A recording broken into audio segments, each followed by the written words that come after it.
तबाह करने वाली कंपनी नहीं चलेगी, नहीं चलेगी, नहीं चलेगी, सतलुज जल विद्युत निगम नहीं चलेगा, नहीं चलेगा, नहीं चलेगा। बजट के प्रभावितों को बचाना होगा, बचाना होगा, बचाना होगा। सतलुज नदी में अवैध डंपिंग नहीं, सरकार जवाब दो, जवाब दो, जवाब दो। ये आनाकानी नहीं चलेगी, नहीं चलेगी, नहीं चलेगी, किसानों को तबाह करने वाली कंपनी नहीं चलेगी, नहीं चलेगी, नहीं चलेगी, हिमाचल प्रदेश को तबाह करने वाले प्रोजेक्ट नहीं चलेगा। नहीं चलेगी। शिमला के सुन्नी में हाइड्रो पावर प्रोजेक्ट का निर्माण कर रही कंपनी द्वारा की जा रही अवैध डंपिंग के खिलाफ प्रोजेक्ट से प्रभावित किसानों ने कंपनी के खिलाफ मोर्चा खोल दिया है। वीरवार को ठियोग के पूर्व विधायक राकेश सिंघा और हिमाचल किसान सभा के बैनर तले पावर प्रोजेक्ट प्रभावित किसानों ने शिमला में प्रदूषण कंट्रोल बोर्ड शिमला के ऑफिस के बाहर जोरदार प्रदर्शन किया और सुन्नी में हाइड्रो पावर प्रोजेक्ट का निर्माण कर रही कंपनी पर अवैध डंपिंग के आरोप लगाए। इस दौरान राकेश सिंघा ने कहा कि सुन्नी बांध हाइड्रो पावर प्रोजेक्ट के प्रभावित किसानों का प्रतिनिधि मंडल ज्ञापन सौंपने आया है। सुन्नी ने पावर प्रोजेक्ट बना रही कंपनी दरिया में अवैध डंपिंग कर रही है, जिससे प्रोजेक्ट को भूमि देने वाले किसानों को भारी नुकसान हो रहा है। कंपनी द्वारा की जा रही अवैध डंपिंग के विषय में उन्होंने पहले भी मुख्य सचिव को वीडियो और शिकायत दी है, लेकिन कंपनी के खिलाफ कोई सख्त कार्रवाई नहीं हुई। सिंघा ने चेतावनी देते हुए कहा कि प्रदेश सरकार व पॉल्यूशन कंट्रोल बोर्ड आदि 15 दिनों के भीतर कंपनी के खिलाफ कोई कार्रवाई नहीं करता है और अवैध डंपिंग पर रोक नहीं लगाता है तो किसान सभा प्रदेश सरकार के खिलाफ बड़ा आंदोलन खड़ा करेगी और पॉल्यूशन कंट्रोल बोर्ड पर ताला जड़कर कंपनी को प्रदेश से बाहर खदेड़ेगी। ये जो किसान हैं ये सुन्नी प्रोजेक्ट के प्रभावित किसान हैं। अधिकतर किसानों ने जो आज यहाँ पर उपस्थित हुए हैं उन्होंने अपनी भूमि दी है इस प्रोजेक्ट के निर्माण के लिए जी, लेकिन इनकी जिंदगी तबाह हो गई है और हिमाचल प्रदेश आप देख रहे हैं टूटा जा रहा है जी। इसका कारण क्या है जी? ये पहली दफा हम शिकायत करने नहीं आए हैं। मैंने स्वयं चीफ सेक्रेटरी महोदय के पास शिकायत की, मैंने विनती की, हाथ जोड़े जी। और यही नहीं, पहली शिकायत 11 दिसंबर को दी, वीडियो भेजा जिस वीडियो में शरेआम नदी में मख डाला जा रहा था। 5 जुलाई को दोबारा हमने वहां पर ये जो प्रोजेक्ट के सबसे उच्चतम अधिकारी है जो सुन्नी में बैठते हैं सतलुज जल विद्युत निगम को, उनको मैंने बिल्कुल वो दिखाया वीडियो कि जिस तरीके से डंपिंग हो रही थी। नया पैसा मुआवजे के रूप में नहीं दिया, लोगों की भूमि अधिग्रहण कर दी पिछले दरवाजे से ठगा ठोरी के आधार पर। और पिछले कल जो चीफ सेक्रेटरी महोदय हैं उन्होंने एक नोटिफिकेशन निकाला जिस नोटिफिकेशन के तहत ये कहा गया है कि अभी 3 और महीने चाहिए भूमि अधिग्रहण करने के लिए, लेकिन पिछले महीने भूमि अधिग्रहण करने के लिए कलेक्टर ने अवार्ड पास कर दिया। मुझे बताओ हो क्या रहा है? दिन दिहाड़े डकैती कर रहे हैं किसान की भूमि पर।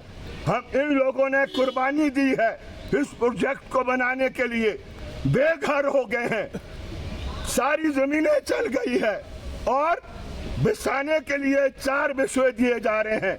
ये हिमाचल प्रदेश सरकार है या कौन है ये जो जिस तरीके का जुल्म किसान के ऊपर हो रहा है ये अनुमति नहीं दे सकते हैं। आज तो हम इस प्रश्न के लिए को आए हैं कि अब हम बर्दाश्त नहीं करेंगे। आपने देख लिया हिमाचल प्रदेश जगह जगह से टूट रहा है और उसका एक कारण है जो इकोलॉजी के साथ, वातावरण के साथ खेल हो रहा है, वो अवैध डंपिंग हो रही है और ये सारे कारण है जिसकी वजह से ये परिस्थिति पैदा हुई है। मुताबिक नहीं कर रहा है।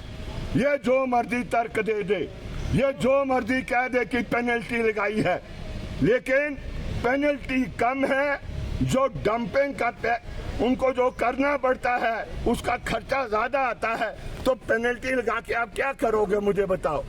वो तो एक जो पूरे कॉस्ट का एक आप समझ ले छोटा सा तिनका है, छोटा सा अमाउंट है।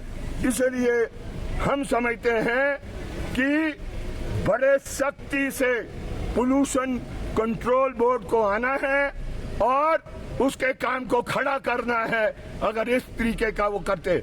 और आप जानते हैं ऋत्विक कंपनी कौन है? ये प्रभावशाली कंपनी है और ये चेती है भारत सरकार की।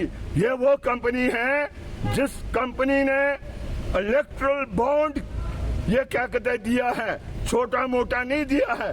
कितना दिया है शास्त्री जी ने? 45 करोड़ रुपया दिया है घूस इस प्रोजेक्ट को लेने के लिए। और उस 45 करोड़ को रिकवर करने के लिए किसानों की जिंदगियों को तबाह किया जा रहा है। ये हिमाचल प्रदेश में जब तक हम जिंदा है, किसान सभा जिंदा है, लोग जिंदा है, हम इस प्रकार की अनुमति कभी नहीं दे सकते हैं। ये हिंदुस्तान की फौज को ले आए, लेकिन इलीगल काम की अनुमति न हम देने वाले हैं। और यही उम्मीद हम हिमाचल प्रदेश की सरकार से भी रखते हैं कि इस तरीके की इलीगल डंपिंग नहीं हो। आज सांकेतिक ये प्रदर्शन रहने वाला है या अनिश्चित काल में बदल सकता है? देखिए, हमारी थोड़ी कमजोरी रही। हम पोल्यूशन कंट्रोल बोर्ड को मेमोरेंडम या चेतावनी पहले नहीं दे सके। हमारा फर्ज बनता था। मैं अपनी गलती को, अपनी कमजोरी को कबूल भी कर रहा हूं आपसे, और इसलिए आज हम मेमोरेंडम देंगे। लेकिन अगर अगले 15 दिन के अंदर एक मुट्ठी भी नहीं जानी चाहिए मिट्टी की दरिया में, एक मुट्ठी, तो अगर ये करते हैं तो ठीक, नहीं तो आप मान लो ये पोल्यूशन बोर्ड पर भी ताला लगाएंगे, सतलुज जल विद्युत पर भी ताला लगाएंगे और ऋत्विक कंपनी को वापस हैदराबाद भेजेंगे, उसका बोरिया बिस्तरा पैक करके। ये हिमाचल प्रदेश हमारा है, ये हमने जीना है इस प्रदेश में, हमारी मृत्यु भी इसी प्रदेश में होनी है। लेकिन अगर त्रासदी से हमारी मृत्यु होने वाली है, ये प्रदेश के लिए भी दुर्भाग्य है और हमारे लिए भी दुर्भाग्य है।